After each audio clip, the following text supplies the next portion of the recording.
Get on my head. Get on my head. Get on my head. Get on my head. Get on my head. Get on my head. Get on my head.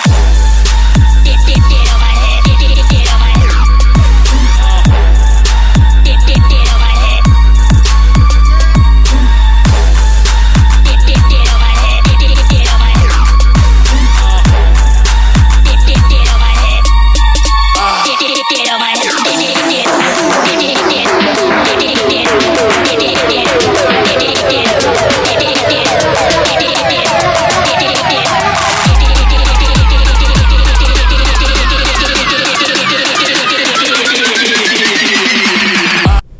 Assalamualaikum, selamat malam Sobat Cerita Ana. Kembali bersama saya Dr. Ana. Nah, ini adalah video yang saya selipkan di antara video-video yang biasanya saya tayangkan setiap hari Jumat. Karena hari ini tanggal 10 Oktober 2022 adalah Hari Kesehatan Mental Sedunia. Nah, saya dapat WhatsApp dari teman saya, oh hari ini Hari Kesehatan Mental Sedunia. Terus saya mikir gitu loh, bahwa saya dulu tuh pernah menjadi fasilitator dari penyuluh pernikahan pada calon pengantin. Nah, salah satu presentasi yang dikirimkan ke saya itu bukan hanya mengenai masalah kebinanan atau kandungan, atau masalah penyakit-penyakit menular seksual, atau penyakit hepatitis B. Mungkin teman-teman bisa dilihat di PowerPoint yang sebelumnya saya share lewat video dari Cerita Ana yang pernah saya upload. Tapi saya juga dikirimkan presentasi dari Kemenkes, Program Kesehatan Keluarga Bidang Kesehatan Masyarakat, Kesehatan Jiwa Calon Pengantin. Nah, dari Kemenkes ini menyatakan bahwa kita juga harus memberikan informasi tentang kesehatan jiwa pada calon pengantin. Saya mikir, penggunanya sih dokter kandungan bahas tentang kesehatan jiwa pada calon pengantin. Nah, ternyata saya nemuin juga bahwa kesehatan jiwa itu juga pada calon pengantin sangat menentukan bagaimana proses pasangan itu untuk menjalani pola komunikasi dalam rumah tangga. Nah, kita mulai baca satu-satu ya. Di poin pertama, apa definisi dari kesehatan jiwa dari calon pengantin itu adalah kondisi di mana seorang individu dapat berkembang secara fisik, mental, spiritual, dan sosial sehingga dia bisa menyadari kemampuannya sendiri. Jadi dia bisa berkembang secara fisik, mental, spiritual, dan sosial sehingga individu tersebut menyadari kemampuan sendiri. Nah, ini poin yang paling utama menurut saya, dapat menghadapi tekanan, dapat bekerja secara produktif dan mampu memberikan kontribusi untuk komunitasnya. Kadang-kadang kita mikir, oh ini sehat secara kejiwaan, tapi kita mesti berpikir apakah dia sanggup menghadapi tekanan. Nah, karakteristik dari pasangan suami istri yang baik menurut definisi ini saya baca loh ya, jadi saya nggak ngarang berdasarkan pendapat saya pribadi, tapi apa yang saya dapat dari presentasi ini yang dikirimkan saya dari tadi Program Kesehatan Keluarga Bidang Kesehatan Masyarakat Dinas Kesehatan Kabupaten Mimba, dan ini adalah PowerPoint dari Kemenkes gitu. Nah, kita mulai ya dari karakteristik pasangan suami istri yang baik adalah mengetahui dan melaksanakan tugas dan tanggung jawab masing-masing. Jadi tahu tanggung jawab, tahu tugasnya, dan sudah menjadi komitmen bersama. Yang kedua, saling mengerti, saling menghormati, menghargai, dan menutupi kekurangan masing-masing pasangan kepada orang lain. Nah, ini agak sulit nih kadang-kadang. Poin ini mungkin agak subjektif ya menurut saya kadang-kadang. Yang ketiga adalah bersama-sama menjaga keutuhan dari rumah tangga. Ada poin bersama-sama menjaga keutuhan rumah tangga. Nah, selain itu kan selama rumah tangga pasti ada poin yang kita harapkan. Kenapa kita juga sebagai dokter kandungan menjelaskan adanya penyakit-penyakit yang bisa ditularkan dari seorang ibu terhadap anaknya. seperti hepatitis B, seperti HIV. Nah, kalau misalnya mereka menjadi orang tua, maka diharapkan juga secara kejiwaan karakteristik orang tua yang baik adalah satu, dapat memberikan rasa aman dan nyaman kepada masyarakat.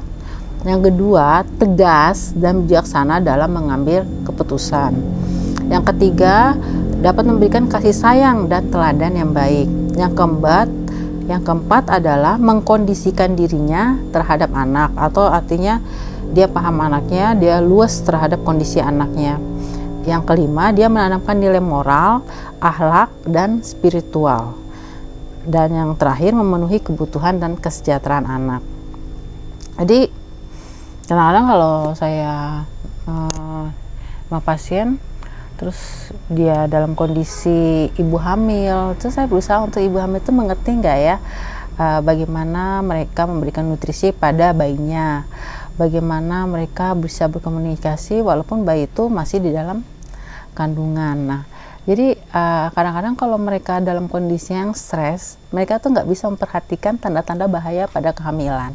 Ya, seperti saya sering ceritakan, seperti gerakan bayi berkurang. Itu gerakan bayi berkurang kan yang hanya bisa merasakan gerakan bayi itu ibunya. Nah, kalau ibunya dalam keadaan stres, berarti ibunya juga tidak bisa memberikan rasa aman terhadap bayinya, karena dia pasti tidak bisa memperhatikan apakah gerakan bayinya berkurang atau tidak, apakah ada keluar air. Kadang-kadang masih bingung karena mungkin pikirannya merasa tidak tenang atau tidak aman. Nah, ternyata di sini juga ada kuesioner untuk menyatakan apakah seseorang itu mengalami deteksi dini masalah kesehatan jiwa, dan ini tesnya sangat mudah.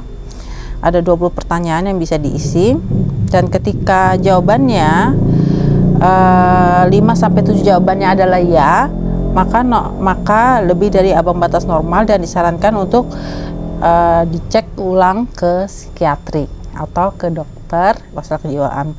Teman-teman jangan berpikir bahwa kalau orang-orang dengan kondisi gangguan jiwa itu adalah orang-orang yang tidak bisa mendapatkan perhatian khusus ya, karena memang secara Undang-Undang Nomor 18 Tahun 2014 tentang Kesehatan Jiwa ada pembedanya antara orang dengan gangguan jiwa dengan orang dengan masalah kejiwaan. Orang dengan gangguan jiwa artinya adalah orang yang mengalami gangguan dalam pikiran, perilaku, perasaan, dan manifestasinya adalah sekumpulan gejala perubahan perilaku yang bermakna serta dapat menimbulkan penderitaan dan hambatan dalam menjalankan fungsinya sebagai seorang manusia. Kalau orang dengan masalah kejiwaan, dia punya masalah fisik, dia punya masalah mental, dia punya masalah sosial, dia punya masalah pertumbuhan, perkembangan, ataupun kualitas hidup sehingga dia berisiko mengalami gangguan jiwa. Jadi mungkin yang level ringannya itu adalah punya masalah kejiwaan dahulu, baru dia menjadi, kalau tidak tertangani dengan tepat, dia menjadi orang dengan gangguan jiwa.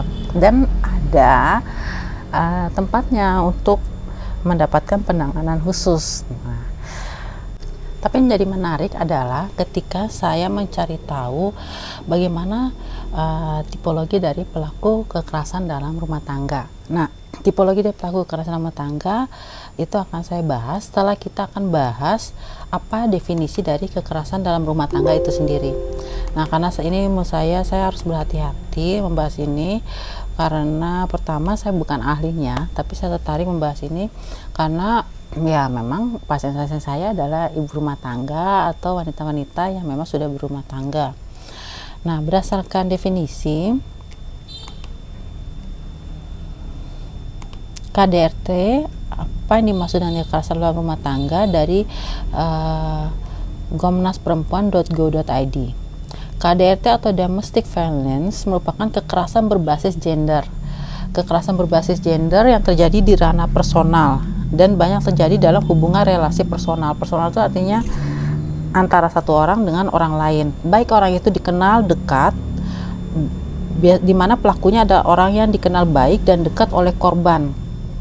Misalnya tindakan kekerasan dilakukan suami terhadap istri, ya kita tahu lah ya, saya nggak mau memanfaatkan satu keadaan yang terjadi yang sedang viral untuk membahas hal ini, tapi karena memang ini bertepatan dengan Hari Kesehatan Mental, saya rasa saya harus membicarakan tentang hal ini gitu loh, bahwa sering ditemukan kekerasan dilakukan suami terhadap istri, ayah terhadap anak, paman terhadap keponakan, kakek terhadap cucunya.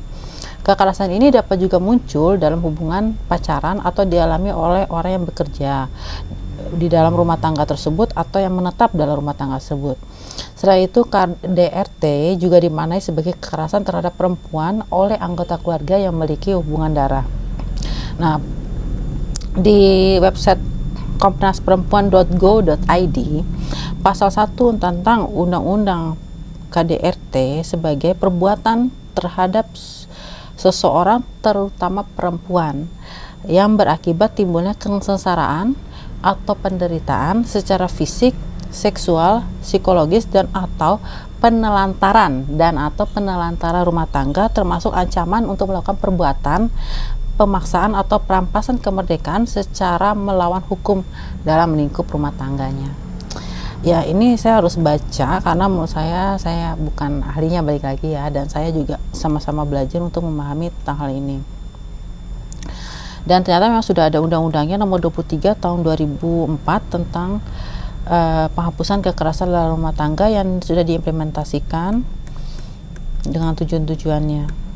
Pada undang-undang Pasal 2 Undang-Undang PKDRT menegaskan bahwa ruang lingkup undang-undang ini, ya, kita selalu identik bahwa KDRT berarti perempuan kan yang mengalami kekerasan, artinya perempuan menjadi korban dan pelakunya biasanya bukan perempuan. Tapi di sini katakan bahwa undang-undang ini tidak hanya terhadap perempuan, tapi pihak-pihak manapun. Misalnya suami, istri, anak. Jadi bisa saja laki-laki yang mengalami kekerasan dalam rumah tangga, atau orang yang memiliki hubungan keluarga, baik karena darah, perkawinan, persusuan, pengasuhan, dan yang menetap dalam rumah tangga tersebut. Yang ketiga adalah orang yang bekerja, membantu rumah tangga, dan menetap dalam rumah tangga tersebut. Dan jadi semua orang bisa menjadi korban KDRT.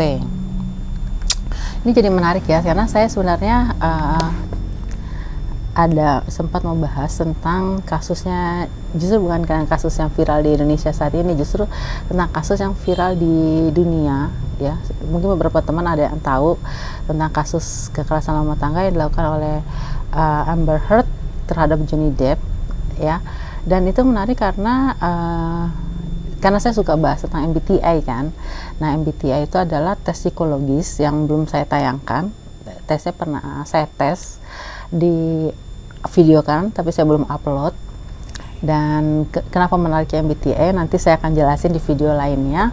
Myers-Briggs Type Indicator, dan itu ada tesnya, dan hasilnya itu saya adalah INFP, dan Johnny Depp adalah seorang yang diidentifikasi dari searching ya, saya sempat searching bahwa dia juga seorang INFP dan dia mengalami kekerasan dalam rumah tangga. Yang menariknya, dia jenis kelaminnya adalah laki-laki, sementara pelakunya Amber Heard adalah seorang perempuan.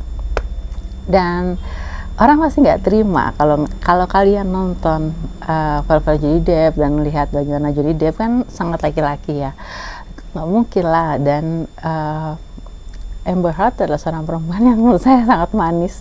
Dan ternyata ketika saat itu, kenapa bisa ketahuan? Karena justru Amber Heard yang membuat cerita bahwa dia yang mengalami kekerasan.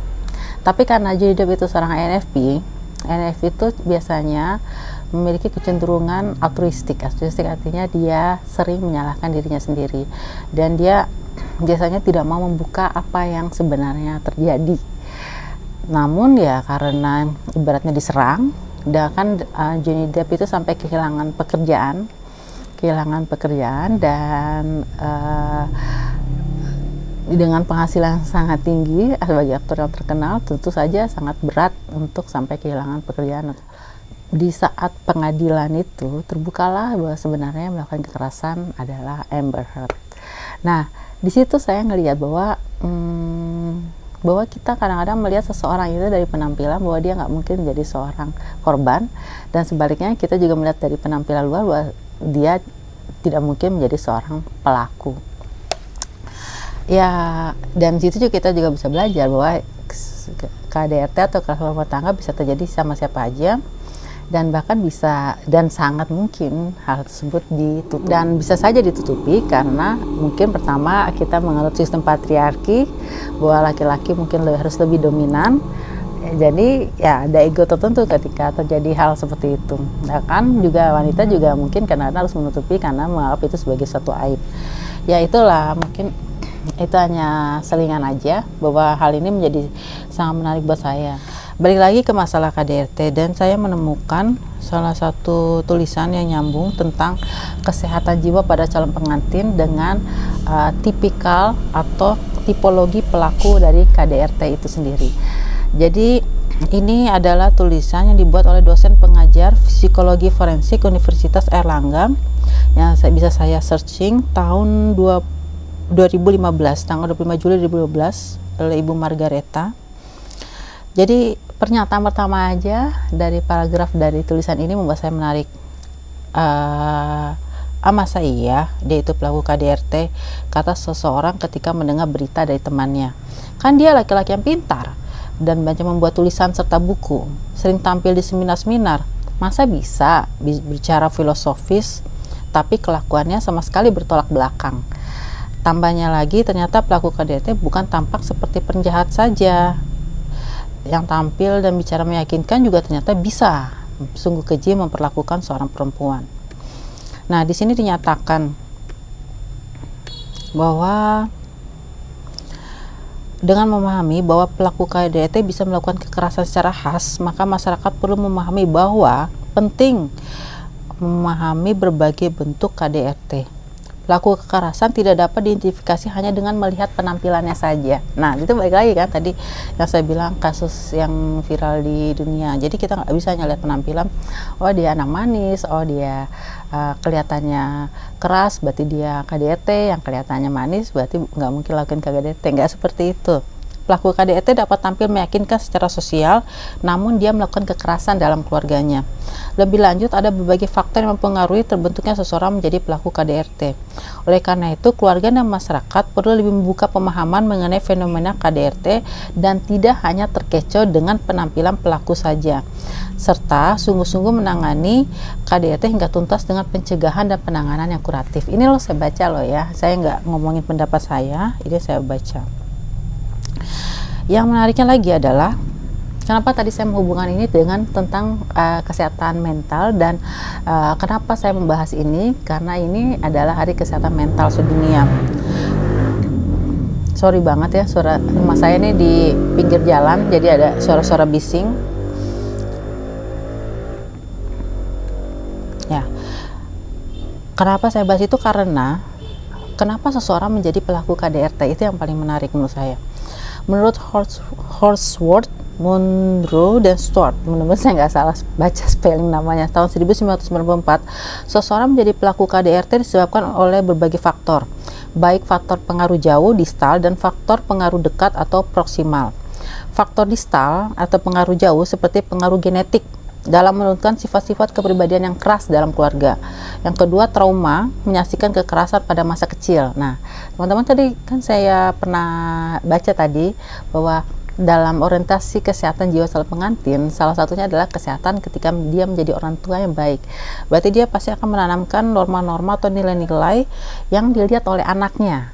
Sehingga kalau dia ada melihat suatu kekerasan pada masa kecil, maka dia memiliki faktor distal atau faktor yang membuatnya menjadi beresiko menjadi pelaku dari KDRT.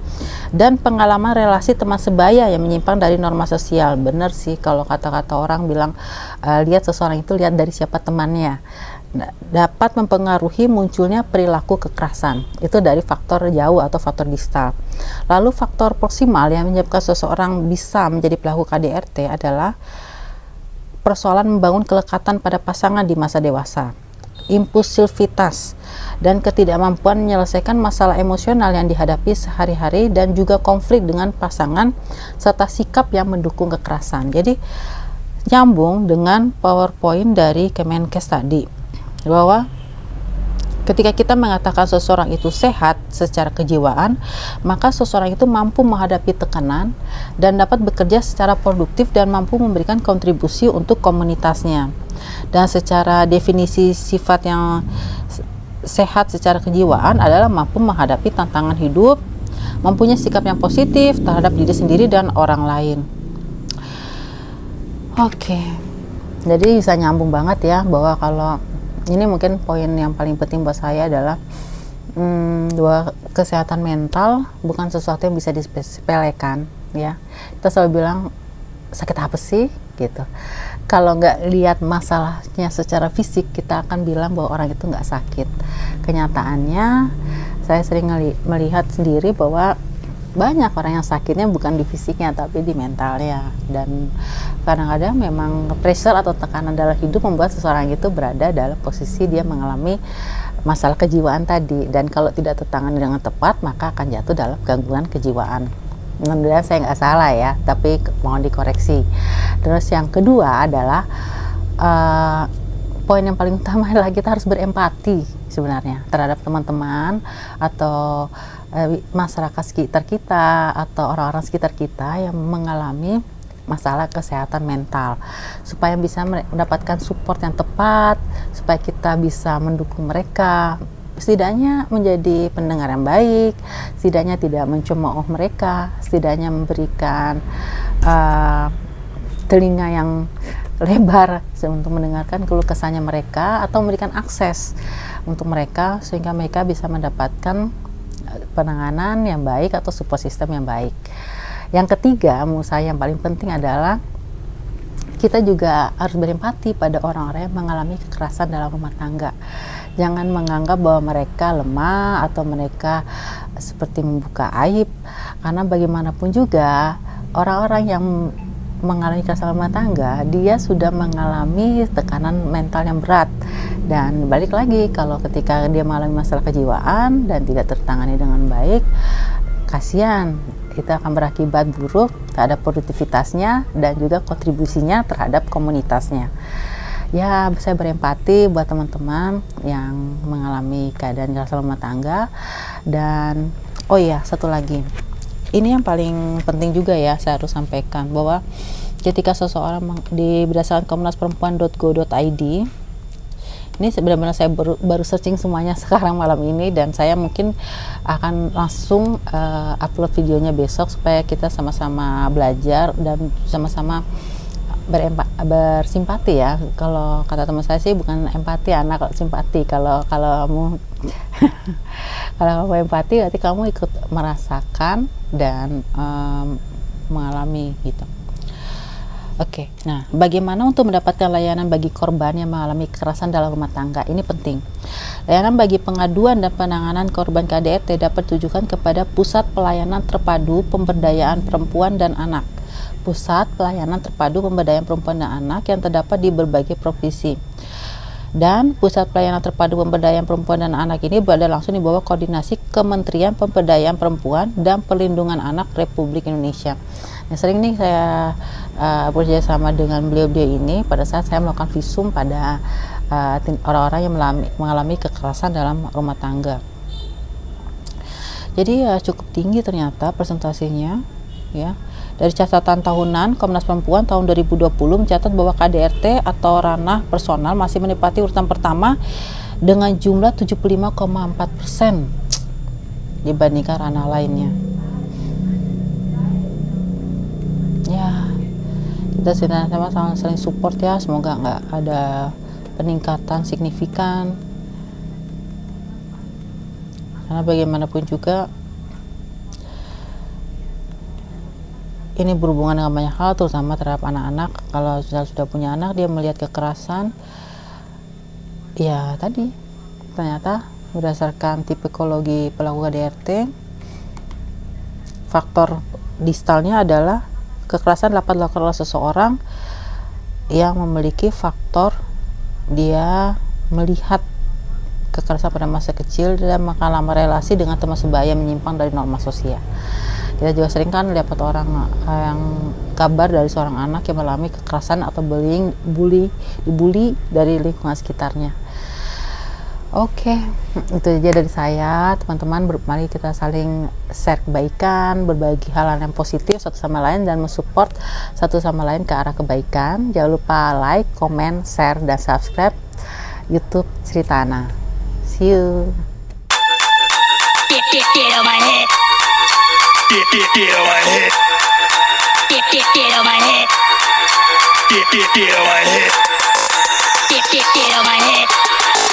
Get on my head.